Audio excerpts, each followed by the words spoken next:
El código Da Vinci, verdad o mentira.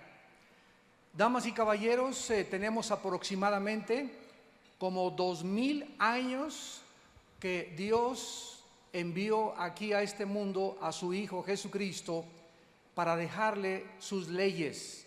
Hace 2000 años Dios nos visitó en este planeta y a través de sus leyes, sus estatutos, sus ordenanzas y sus mandamientos nos dejó la forma en la que nosotros podríamos vivir y podríamos también conocerle. Toda esta ley de Dios se encuentra en un libro que se llama la Biblia, y esta es la razón por la cual se llama la palabra de Dios, porque cuando hablamos de revelación significa que los hombres que escribieron la Biblia no la escribieron de sus propias ideas o presuposiciones filosóficas, sino que la escribieron siendo inspirados por Dios. Cuando nosotros reunimos los 66 libros de la Biblia, nos damos cuenta que fueron escritos en un periodo de 1500 años por más de 40 autores diferentes, pero con la peculiaridad de que los 66 libros y los 40 autores que escribieron la Biblia, todos coinciden en el mismo mensaje. Esto es una de las más grandes evidencias de que este libro fue escrito de una forma sobrenatural. Hace muchos años, cuando Jesucristo bajó al mundo, Él estaba interesado en saber qué pensaba la gente de Él. Por ejemplo, en el Evangelio de Lucas, capítulo 9, versículo 18 en adelante, la Biblia dice: aconteció que mientras Jesús oraba aparte, estaban con él los discípulos y les preguntó diciendo: ¿quién dice la gente que soy yo? Ellos respondieron: unos andan por ahí diciendo que eres el Bautista, otros Elías, y otros algún profeta de los antiguos que ha resucitado. Sin embargo, aunque Cristo sabía ya lo que la gente hablaba acerca de él, a él le interesaba una respuesta más directa de sus discípulos, y entonces les preguntó a ellos: ¿y ustedes quién dicen que yo soy? Entonces respondió Pedro y le dijo: tú eres el Cristo, el Hijo del Dios viviente. ¿Era solamente Cristo un hombre extraordinario o era algo más? ¿Qué conceptos se tienen después de hace 2000 años acerca de la persona del Hijo de Dios? Aún en nuestros días nos sigue persiguiendo esta pregunta. La controversia que desataron las películas como La Pasión de Jesús, Jesucristo Superestrella, La Última Tentación de Cristo, el Evangelio de Judas, el que tienes ahí junto a tu cama, y ahora el Código Da Vinci, nos demuestran que demanda una respuesta.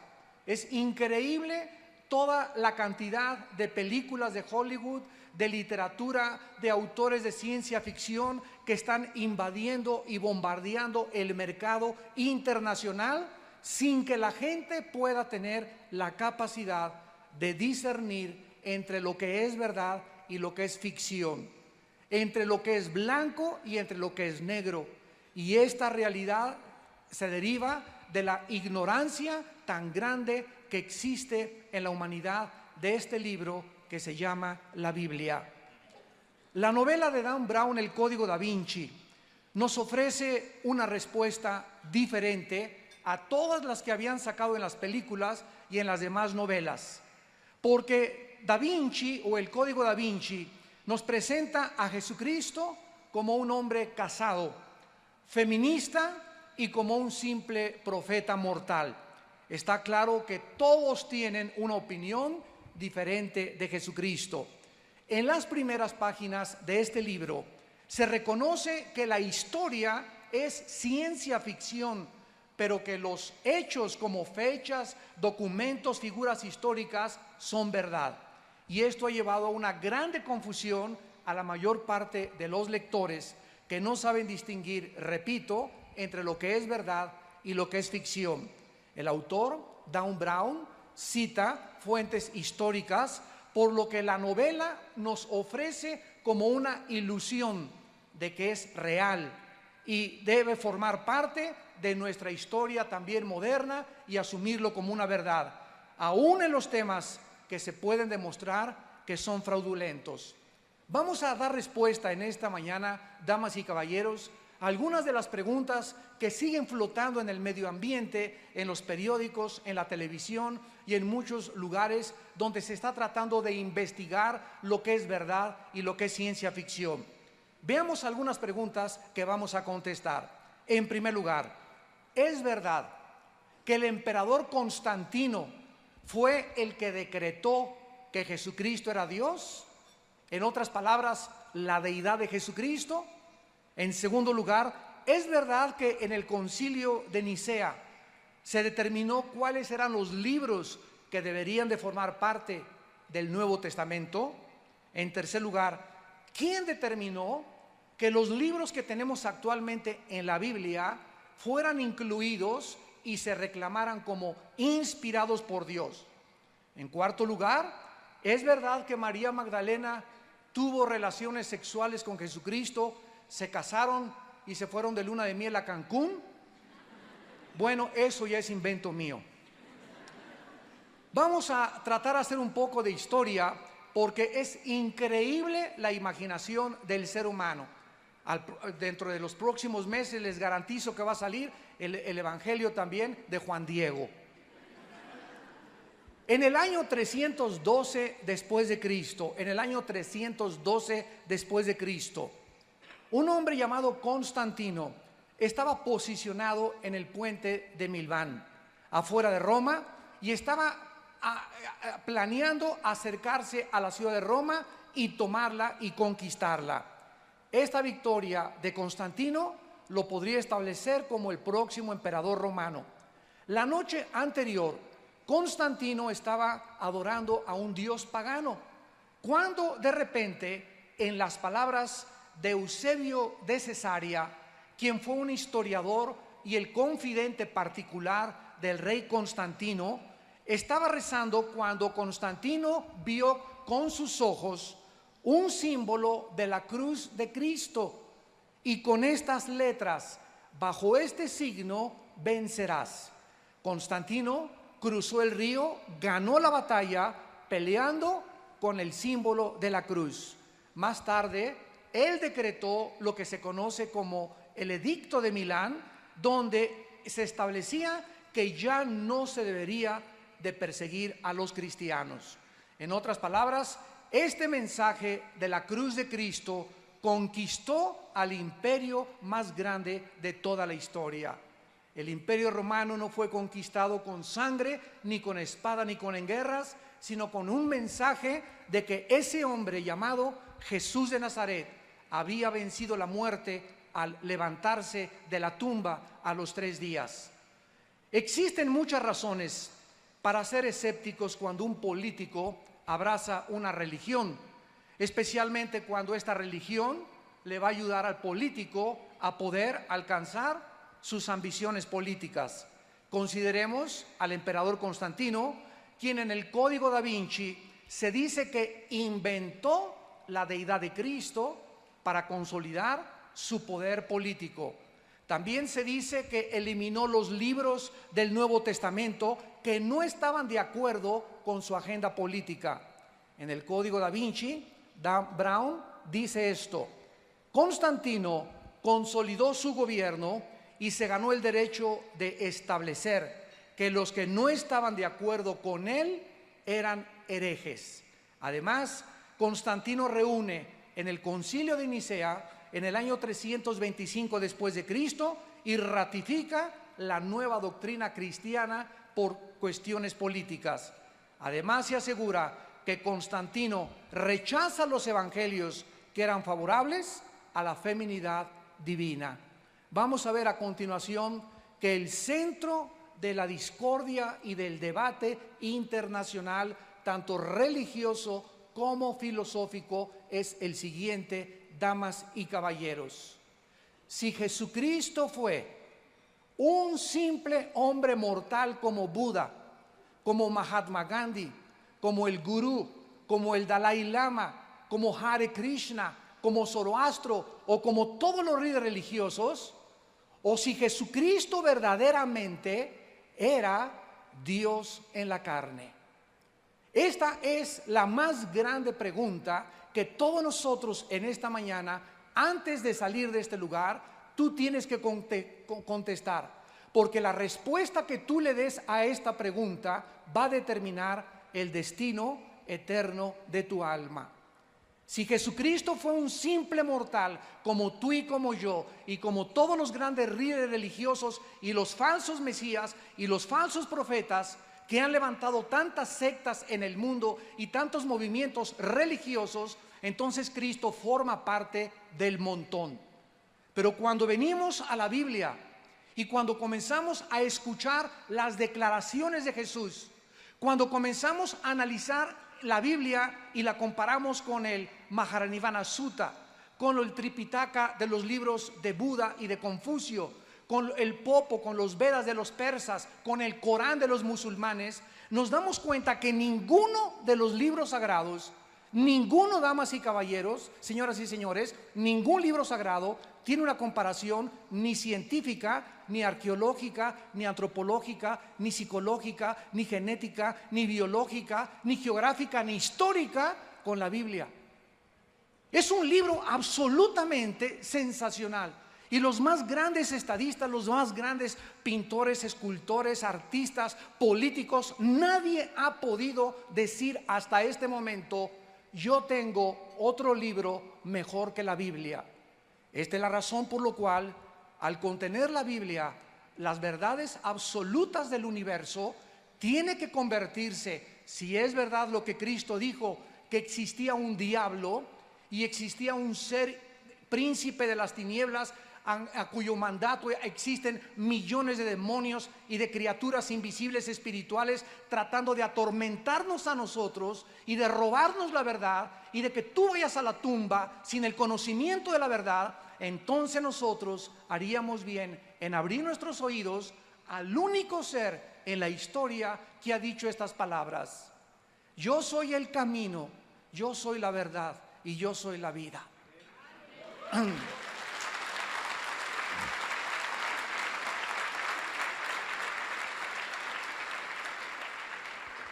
Durante los primeros 300 años de la historia cristiana, comenzaron a levantarse los enemigos del cristianismo y comenzaron a tratar de atacar. Vuelvo a repetir, el centro, el núcleo del ataque es la deidad de Jesús.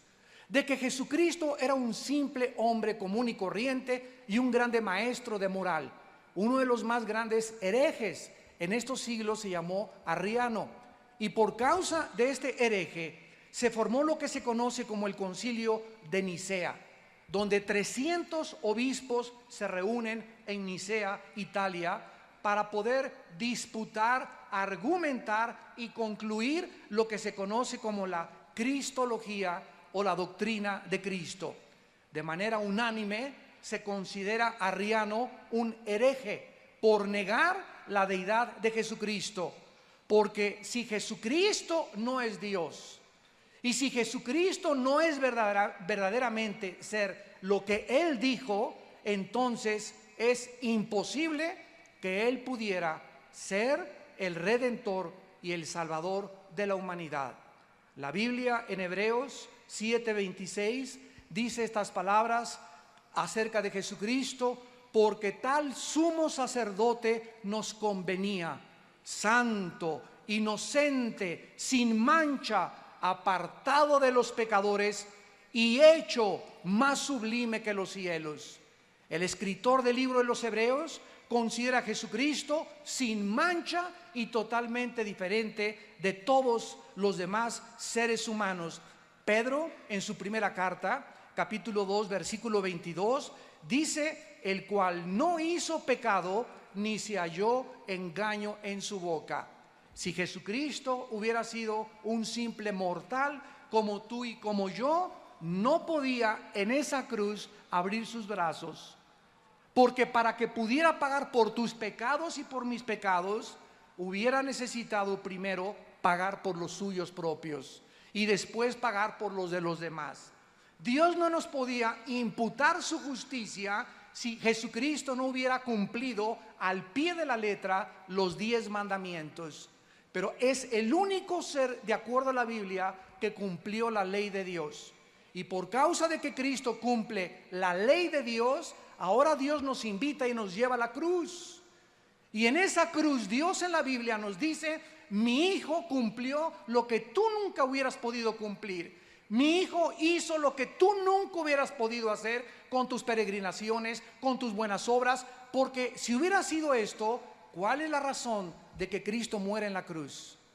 Si hubiera otro camino para la salvación, como dicen comúnmente, todas las religiones llevan a Dios, Jesucristo es el mentiroso, totalmente psicópata, neurasténico, maníaco depresivo, loco que ha existido en la humanidad. Porque Jesucristo dijo: nadie va al Padre si no es por mí. Si hubiera otro camino a la salvación y Dios nos hubiera dicho: mis chiquilines, pórtense bien, mis nenes, mira, tú sigue esta religión, tú sigue aquella, tú sigue aquella, al cambio que todas las carreteras llevan a Toluca. Y esto no es verdad. No todas las carreteras llevan a Toluca, no todos los caminos llevan a Roma, no todos los aviones llegan al mismo lugar, no todas las religiones llevan a la verdad. La Biblia dice: hay caminos que parecen derechos, pero su fin es camino de muerte. Jesucristo dijo: porque no hay otro nombre dado debajo del cielo a los hombres en quien podamos ser salvados, más que en el nombre de Jesucristo. A continuación nos damos cuenta que la Biblia, en este concilio de Nicea, los 300 obispos que se reunieron de manera unánime, repito, acordaron de que Jesucristo no solamente era Dios hecho carne, sino que desde que antes de ellos, 3 siglos antes, ya los apóstoles y los padres de la iglesia habían concluido, ninguno tenía dudas de que Jesucristo verdaderamente era el Hijo de Dios. No podía ser de otra manera, porque Jesucristo, de acuerdo a los escritores de los evangelios, ya existía antes de que Él naciera en el mundo. Por ejemplo, en el Evangelio de Juan capítulo 1, versículo 1 en adelante, dice: en el principio era el Verbo era con Dios y el Verbo era Dios. Este era en el principio con Dios. Todas las cosas por Él fueron hechas, y sin Él nada de lo que ha sido hecho fue hecho. En Él estaba la vida, y la vida era la luz de los hombres. La Biblia dice que Jesucristo, antes de nacer en el vientre de su madre, la Virgen María, ya había estado junto con el Padre, formando la creación, ordenando la creación, dirigiendo la creación, y se le atribuye a Jesucristo, al que murió en una cruz hace 2000 años, la creación del universo y la vida que tú tienes y la vida que yo tengo. Esto nos deja pasmados, asombrados. Cómo el creador del universo bajó a este mundo, se despojó de la corona, del anillo, de sus ropas reales que tenía en el trono con su padre, y baja a este mundo de limosneros, a este basurero en el cual tú y yo vivimos, y camina entre el basurero, entre los limosneros que somos nosotros, se hace semejante a nosotros, toma la forma de un siervo igual a nosotros y muere de muerte, y muerte de cruz. Dios no nos venía más que cualquier otra cosa a enseñarnos, al mandar a su Hijo, que la más grande virtud que un ser humano pueda tener es la humildad. La humildad.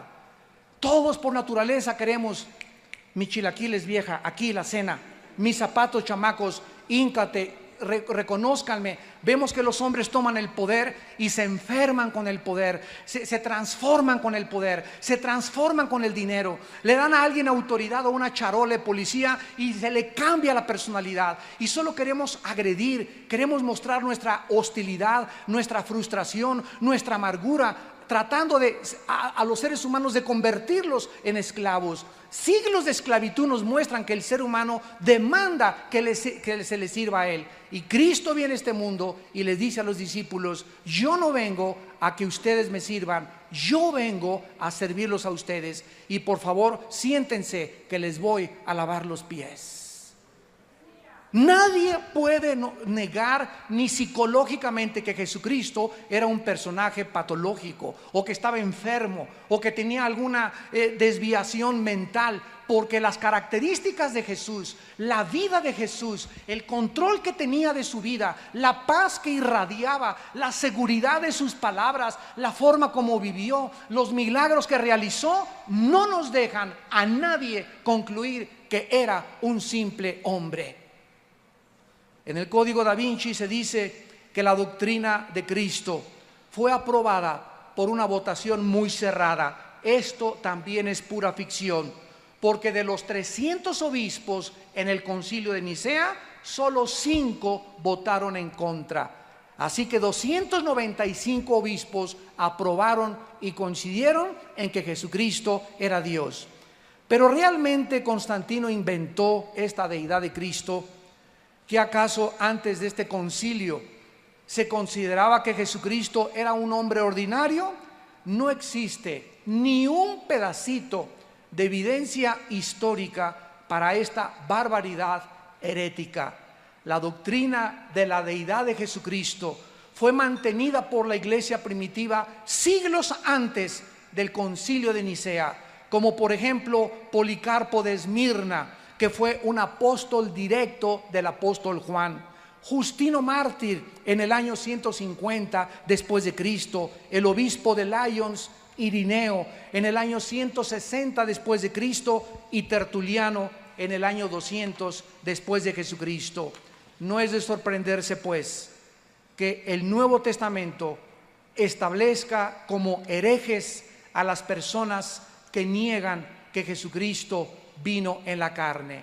En primera de Juan 4, versículo 1 y 2, el apóstol Juan escribe: cualquiera que niegue que Jesucristo vino en carne, este es el espíritu del anticristo. Este es el espíritu del anticristo. Las personas que quieren atacar y colocar a Cristo junto a Buda, junto al Dalai Lama, junto a Moisés, junto a los gurús, etcétera, etcétera. ¿Por qué? Porque para el ser humano cualquier persona nos puede salvar. ¿De dónde nacieron todas estas controversias y herejías en contra del cristianismo? El evangelio de Judas, el evangelio de los gnósticos, el evangelio de Felipe, el evangelio de Tomás, el evangelio de María Magdalena, que cita el Código Da Vinci. Muy bien, en el año 1945, un campesino en Egipto, cerca de unas cuevas en Nag Hammadi, estaba escapando para sacar fertilizantes y descubrió una jarra de color rojizo con papiros de piel en un lenguaje cóptico. Las fechas que datan estos papiros son del año 450-500 después de Cristo. Se tradujeron estos papiros al inglés y la Sociedad Geográfica Nacional, el National Geographic Society, pagó $1 millón por tener el derecho de publicar en la televisión y de tener como autoría todas aquellas cosas que pertenecían a estos escritos. Se tradujeron y se convirtieron en lo que se conoce la Biblia gnóstica, donde se enseña que el hombre debe encontrar su propio camino a la salvación, que todos los caminos, si tú te portas bien, y todas las religiones te llevan a Dios, y que el problema no es el pecado, sino la necesidad del autoconocimiento. La palabra gnóstico viene del griego gnosis, que significa conocimiento, y en la Biblia se tradujo ciencia. Y esta filosofía enseña que existe un conocimiento escondido que es reservado solo para los iluminados y reservado en los gran secretos del arcano para los masones y para otros grupos esotéricos filosóficos. Sin embargo, esta iluminación no proviene de la Biblia, ni de Cristo, ni de Dios, sino de arcanos superiores. Es increíble que el gnosticismo, que enseña que la necesidad no es el perdón de pecados, sino la iluminación interior, nieguen también la resurrección de Jesucristo, que un sustituto murió por él. Y de ahí nacieron los evangelios, repito, de Pedro, de María, de Felipe, de Tomás y el evangelio de los egipcios. Los apóstoles de Jesucristo, como el apóstol Pablo, en la segunda carta a los Corintios, capítulo 11, comenzaron en el tiempo de Nerón a alertar a la cristiandad acerca del surgimiento de personas que comenzarían a atacar la verdad y la deidad de Jesús. Dice 2 Corintios 11, versículos del 13 al 15, porque estos, escribe el apóstol Pablo, son falsos apóstoles, obreros fraudulentos, que se disfrazan como apóstoles de Cristo. Y no es maravilla, porque el mismo Satanás se disfraza como ángel de luz. Así que no es extraño si también sus ministros se disfrazan como ministros de justicia, cuyo fin será conforme a sus obras. ¿Cuántos falsos profetas han conocido ustedes a través de los periódicos en el último siglo? Por ejemplo, en 1900, para no ir tan lejos, 1970, se levanta un hombre llamado Jim Jones y comienza a decir que él es Dios. Lo comienza a seguir la gente, se los lleva a una de las Guyanas, a Latinoamérica, y los envenena a todos cuando senadores norteamericanos mandan investigar esta secta. Otro hombre llamado David Koresh, en Waco, Texas, se encierra en un castillo que construyeron, se arman diciéndoles que venía el fin del mundo y la guerra del Armagedón, y comienzan a enseñar lo mismo, que Él es Dios. Buda, damas y caballeros, si ustedes son budistas, con todo el respeto que se merecen, Buda nunca dijo que creía en Dios. El budismo es de las pocas religiones ateas. Entonces, ¿de dónde sacan que para ser religioso necesitas creer en Dios si el budismo es una proposición filosófica atea? Y cuando nos damos cuenta de que hay religiones ateas, ¿cómo puede, verdad, una persona decir que me puede iluminar y me puede llevar a un camino cuando ni siquiera el gordito de Buda creía en Dios? ¿A dónde me vas a llevar entonces? Yo ando buscando el origen del universo. Yo ando buscando mi identidad. ¿Quién soy yo? ¿Por qué nací? ¿O qué somos el producto de una evolución fortuita? ¿Somos el resultado de una selección natural? ¿Es verdad que la evolución es la única cosa que se puede enseñar como científica en la escuela cuando es totalmente anticientífica? El ser humano está desesperado buscando respuestas y va con el gurú, van con los brujos de Catepec, van a Tepoztlán, adoran a la luna, se van a las pirámides de Teotihuacán a cargarse de energía y miles de cosas que hacemos, que inventamos nosotros porque no tenemos una luz. Y esa luz Jesucristo fue cuando Él dijo: yo soy la luz del mundo, si tú me sigues no seguirás en tinieblas.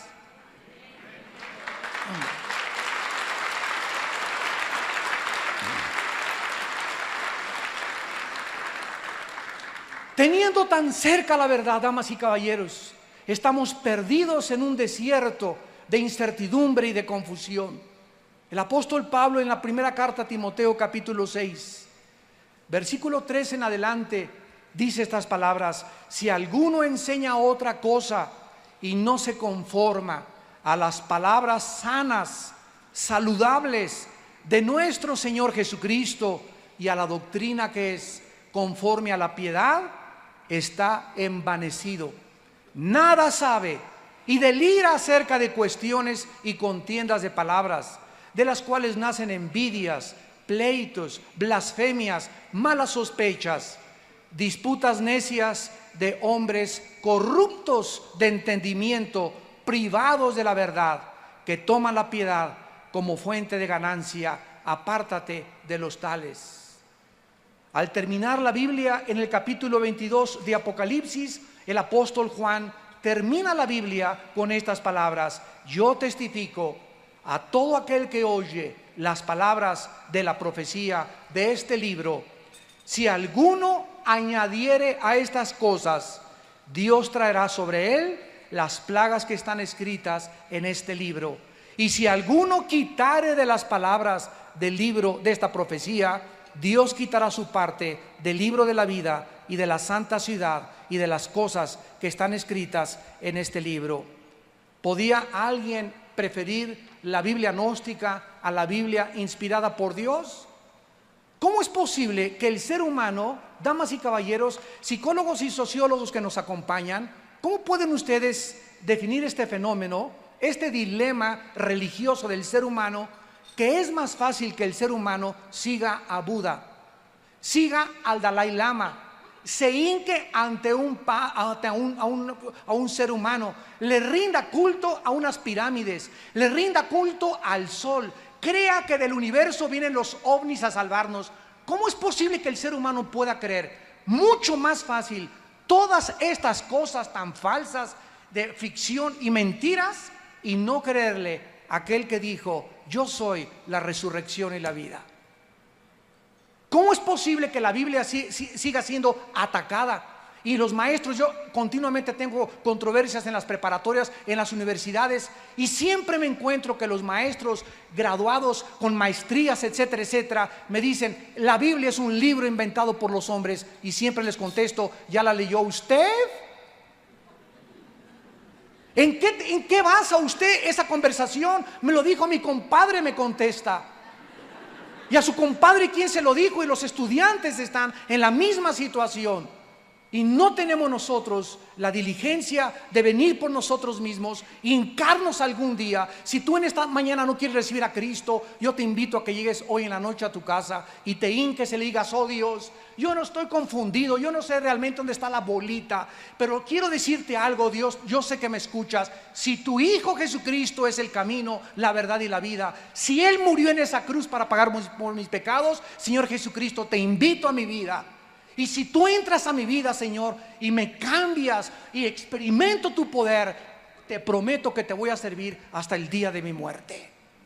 Esto se llama ser honesto intelectualmente. ¿Qué sucedió a continuación?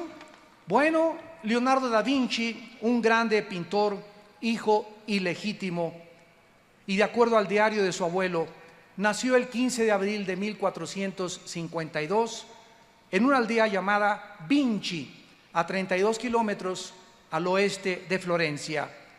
Realmente Leonardo da Vinci pintó en su cuadro de la Última Cena a María Magdalena recargada así amorosamente junto al rezago de Jesucristo. ¿Fue María Magdalena esposa de Jesucristo? Vamos a contestar estas preguntas a continuación, porque son otras mentiras también del libro y de la obra El Código da Vinci.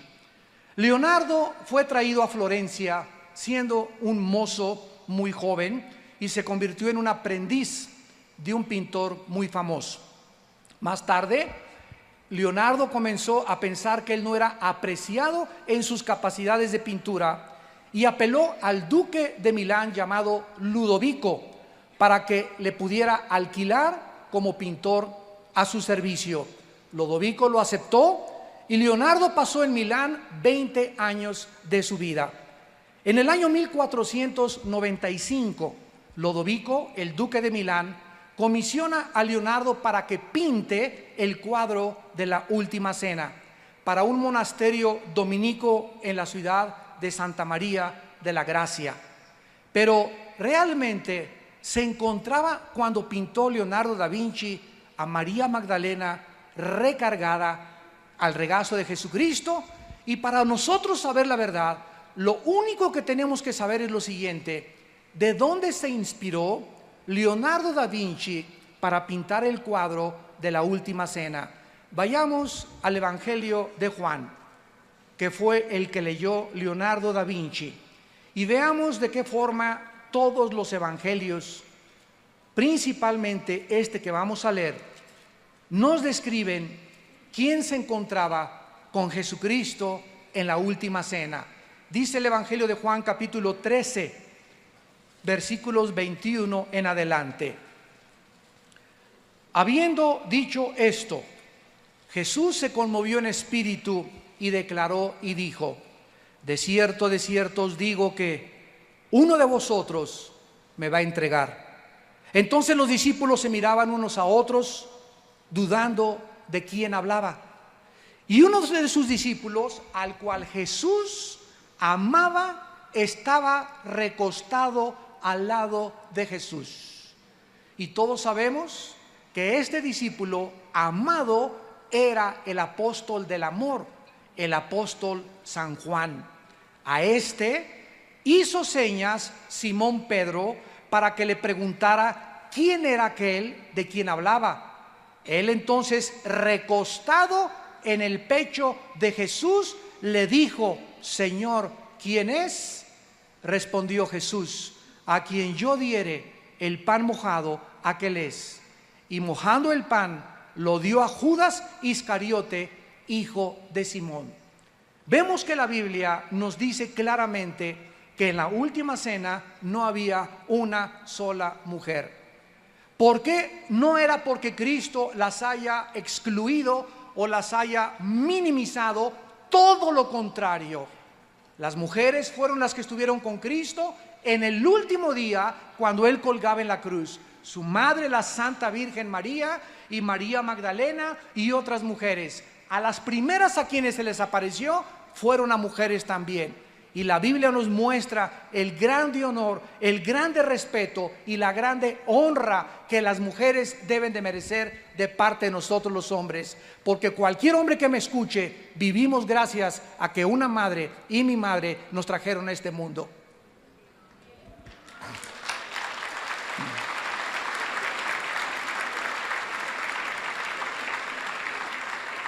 Una de las cosas que la Biblia nos revela es el odio que le tiene el diablo a las mujeres.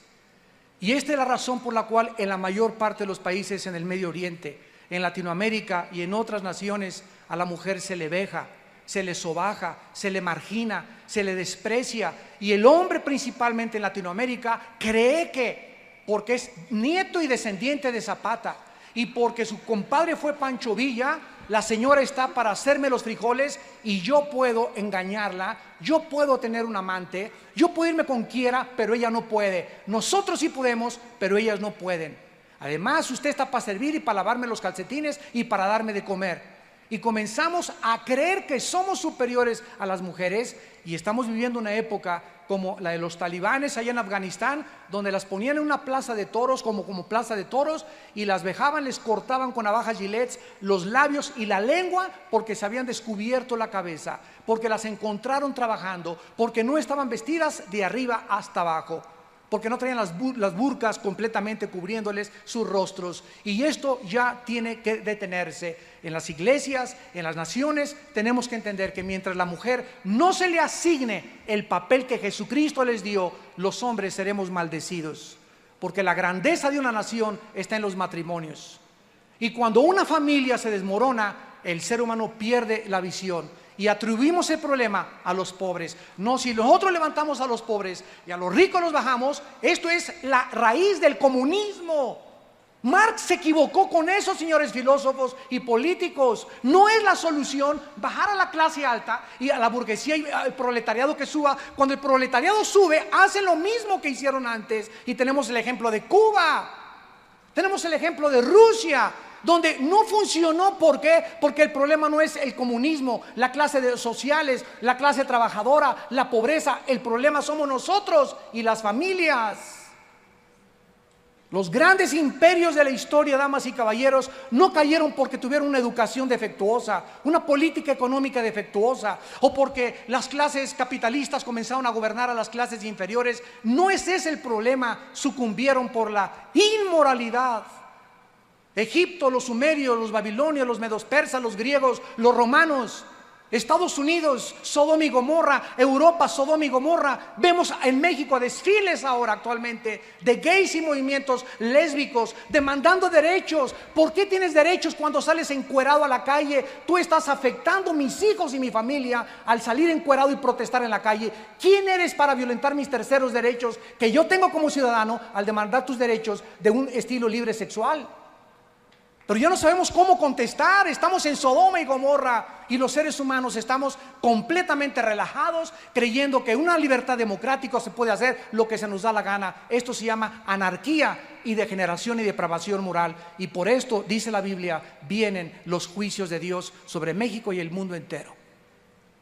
Porque hemos traspasado sus leyes. Hemos creído que todo mundo tiene derechos. Al ratito vamos a darle derechos. Quiere vivir con 4 mujeres, tiene el derecho de hacerlo.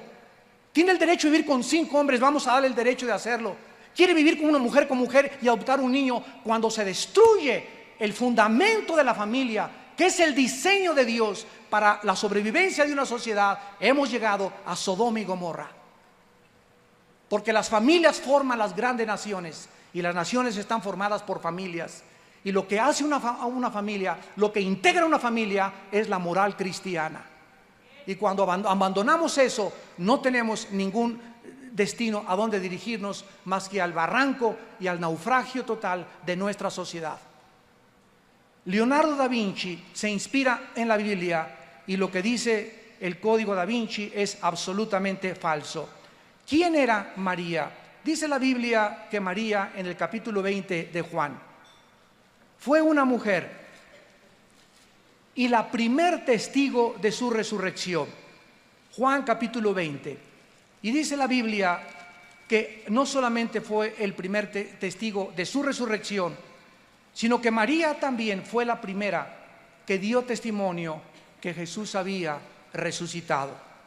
El primer día de la semana, María Magdalena fue de mañana, siendo aún oscuro, al sepulcro y vio quitada la piedra del sepulcro.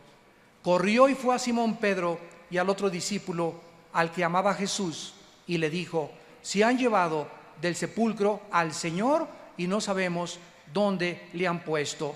Escuchen, nunca dijo: se han llevado a mi esposo. Ya se robaron el cuerpo de mi esposo. Ella, con todo el respeto, al haber vivido con Jesucristo, dijo: se han llevado a mi Señor y no sabemos dónde lo han puesto. Dice el versículo 11: y María estaba llorando junto al sepulcro.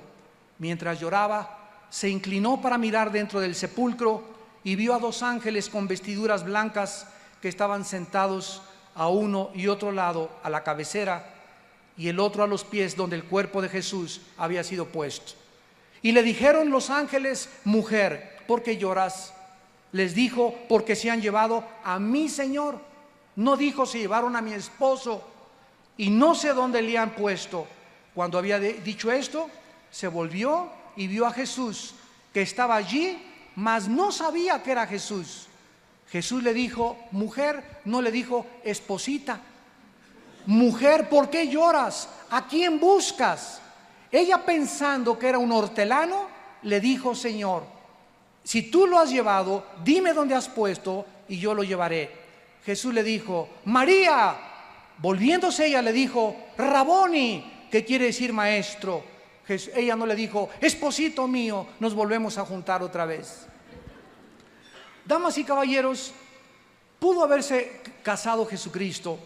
El autor del Código da Vinci así lo asegura. Sin embargo, es pura ficción. Ninguno de los 4 evangelios enseña tal barbaridad.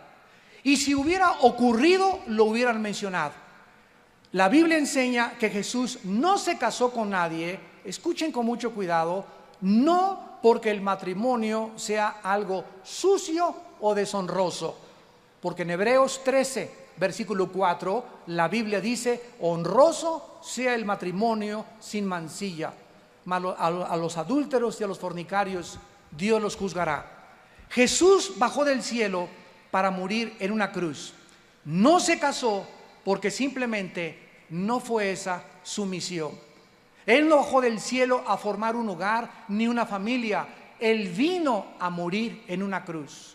Él no podía casarse con ninguna mujer porque su naturaleza no solamente era humana, era divina. La sangre de Cristo no tenía pecado y no podía mezclarse con un ser humano y mezclar la sangre humana con la sangre pecadora o con la sangre divina. Entonces no se casó Jesucristo porque simplemente no fue su misión. Fue su misión resucitar a los 3 días, salvar y pagar por nuestros pecados con su sangre en la cruz y ascender a la diestra del Padre, donde está actualmente sentado, esperando hasta que sus enemigos sean puestos como estrado de sus pies. Claro que algún día Cristo se va a casar, porque actualmente está comprometido con nosotros su iglesia, y no pudo haberse casado antes.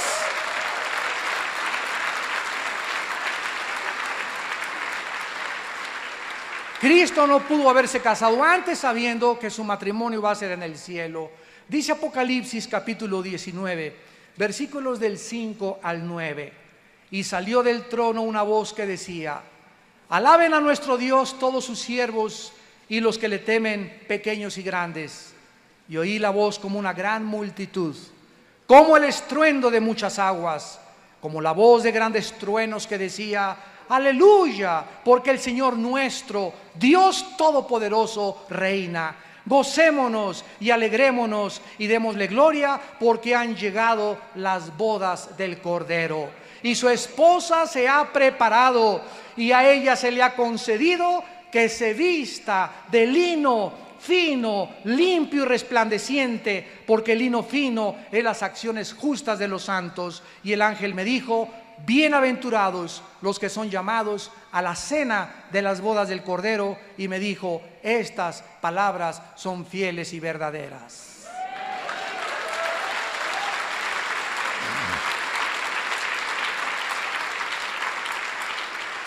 En este día, María Magdalena va a estar como con nosotros, invitados a las bodas del Cordero, donde el matrimonio se consumará, no en una unión física, sino en una unión bendita, íntima, de compañerismo inimaginable, espiritual. Y finalmente, ¿qué hay de los libros de la Biblia? ¿Por qué los libros que tenemos en la Biblia fueron incluidos en el canon? ¿Por qué otros fueron rechazados? ¿Quién determinó qué era inspirado y qué no era inspirado? La Biblia, ya dijimos, es un compendio de 66 libros, escritos bajo un mismo tema, por más de 40 autores en un periodo de 1500 años, o sea, más o menos del año 1492, y se terminó de escribir en el año 100 después de Jesucristo. Fue escrita en arameo, en griego y en hebreo. Fue el primer libro, la Biblia, en que se imprimió en la imprenta de Gutenberg. El primer libro que se imprimió en la historia en el año 1455 después de Cristo. Y se llamó la Vulgata Latina, que la tradujo al latín un monje llamado Jerónimo en el año 435 después de Jesucristo. En 1986, la Biblia se había traducido a 1848 lenguajes, de los 5445 lenguajes y dialectos que aproximadamente existen en el mundo. Actualmente hay más de 13,000 copias manuscritas del Nuevo Testamento antes de que saliera el Evangelio de Judas y el Evangelio que va a salir de Juan Diego también. 8,000 manuscritos de la Vulgata Latina y 13,000 versiones y 4,000 en griego, versiones primitivas. Existen más versiones primitivas de la Biblia que del libro La Ilíada y la Odisea y de cualquier otro volumen que exista en la humanidad. Además, el ateo francés Voltaire, en 1778, cuando murió, dijo en una ciudad donde él vivía: cuando yo muera, la Biblia pasará a la historia y nadie la volverá a publicar. Sin embargo, después de su muerte, la imprenta más grande que hay de Biblias en Europa es donde murió Voltaire. Jesús dijo: los cielos y la tierra pasarán, pero mis palabras permanecerán. Y seguirá siendo atacada como dijo tu padrino don Teofilito. Y seguirá siendo atacada, y saldrán películas, y saldrán esto y aquello, y el mundo pasará a la historia y comenzará a distinguir entre lo que es ficción, lo que hombres enemigos de la cruz continúan atacándola, pero nosotros seguiremos levantándola y defendiéndola como la única luz que alumbra en tantas tinieblas en que se encuentra la humanidad. Haríamos bien en estar atentos como una antorcha que alumbra a este libro hasta que el lucero de la mañana amanezca en todos vuestros corazones. Y finalmente vemos nosotros que la autoridad de la Biblia la observamos en los escritores. ¿Qué era lo que tenía que definirse para que fuera aceptada dentro del canon del Nuevo Testamento? Dos cosas importantes. En primer lugar, la apostolicidad. En otras palabras, los libros que se aceptaron como inspirados por Dios son los que los apóstoles escribieron. Los hombres que caminaron, escucharon, vieron y tocaron y vieron resucitado a Jesucristo, el Hijo de Dios. Por ejemplo, en el Evangelio de Lucas, capítulo 1, el doctor Lucas, que no fue un apóstol, pero fue discípulo de Pablo y viajó con Pablo en sus viajes misioneros, escribe en los primeros versículos: puesto que ya muchos han tratado de poner en orden la historia de las cosas que entre nosotros han sido ciertísimas, tal como nos lo enseñaron los que desde el principio lo vieron con sus ojos y fueron ministros de la palabra.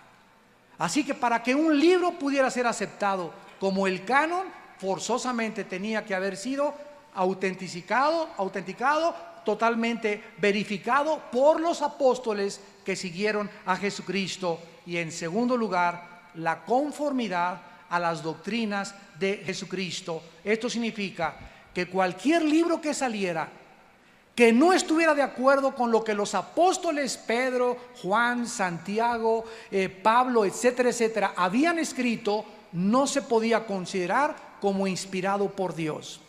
Entonces es lógico que el Evangelio de Judas, el Evangelio de Tomás, el Evangelio de Felipe hayan nacido o surgido 300, 400 años después de Cristo, cuando los enemigos del cristianismo comenzaron a escribir y a enterrar. Nadie niega que sean auténticos, nadie niega que sean antiguos. Lo que se niega, por ejemplo, en el Evangelio de Judas es que ni siquiera Judas lo escribió.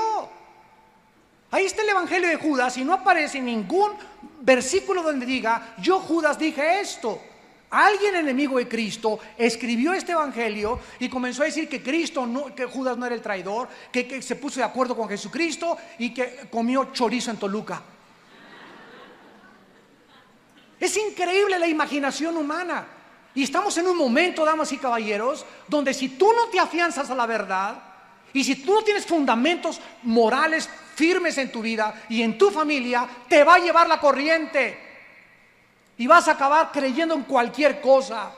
Esa es la tragedia más grande de cuando alguien rechaza la luz de Cristo, que acabas creyendo en cualquier otra filosofía tonta inventada por los hombres que en aquel que dijo: yo soy la luz del mundo, yo soy la verdad, la única verdad que existe, yo soy el único camino en el que tú y tu familia puedan caminar, yo soy la vida eterna.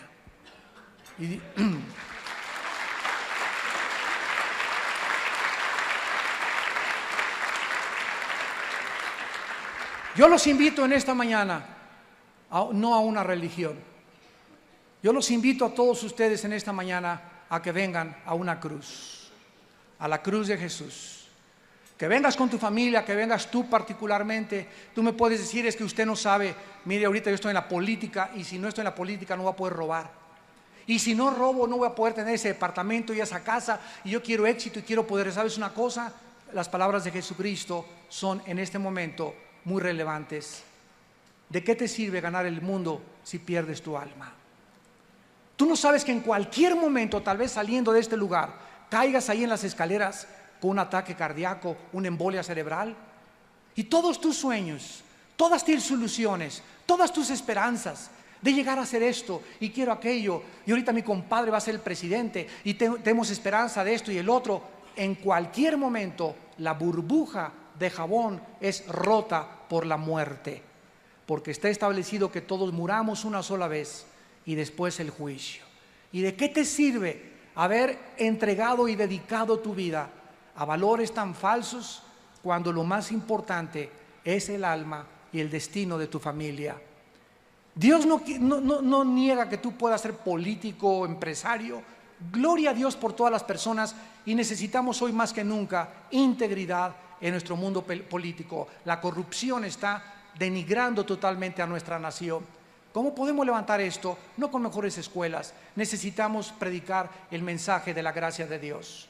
Necesitamos orar para que Dios nos dé un presidente que nos abra los estadios, que nos den más medios en televisión, que podamos influir en la radio, que podamos entrar a las universidades y darles otra opción a los estudiantes, y no solo que venimos de chita. Que podamos entender que lo que nos da dignidad humana es que fuimos creados a la imagen y semejanza de Dios, y que eso es lo que nos da valor como seres humanos. Y esta es la razón por la cual es de tanta valía que el Hijo de Dios haya dado su vida en una cruz por ti y por mí, porque valemos tanto, tanto, tanto para Dios, que dio a su Hijo unigénito, para que cualquiera de ustedes que en Él cree no se pierda, mas tenga vida eterna. Mas Dios muestra su amor para con nosotros en que, siendo aún pecadores, Cristo murió por nosotros. Él, que no conoció pecado, por nosotros se hizo pecado, para que nosotros fuésemos hechos la justicia de Dios en Él. Porque la paga del pecado es la muerte, mas el regalo de Dios es vida eterna en Cristo Jesús.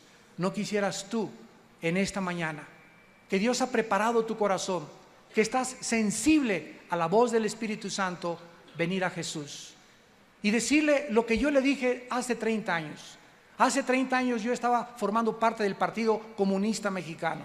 Yo era un convencido de una revolución violenta y de bajar a los dictadores y bajar a este gobierno y que el pueblo tomara el poder. Y estaba involucrado en la dialéctica materialista, era ateo totalmente, renuncié a mis valores que mis padres me dieron de nuestra religión, equivocados, pero me dieron valores, porque estaba harto de la hipocresía de la sociedad como lo están los jóvenes. Hasta que un día mi hermano Alejandro, que está aquí conmigo, me dijo: ten una Biblia y quiero que la leas. Y quiero que seas sincero y comienza a leer el Evangelio de Juan.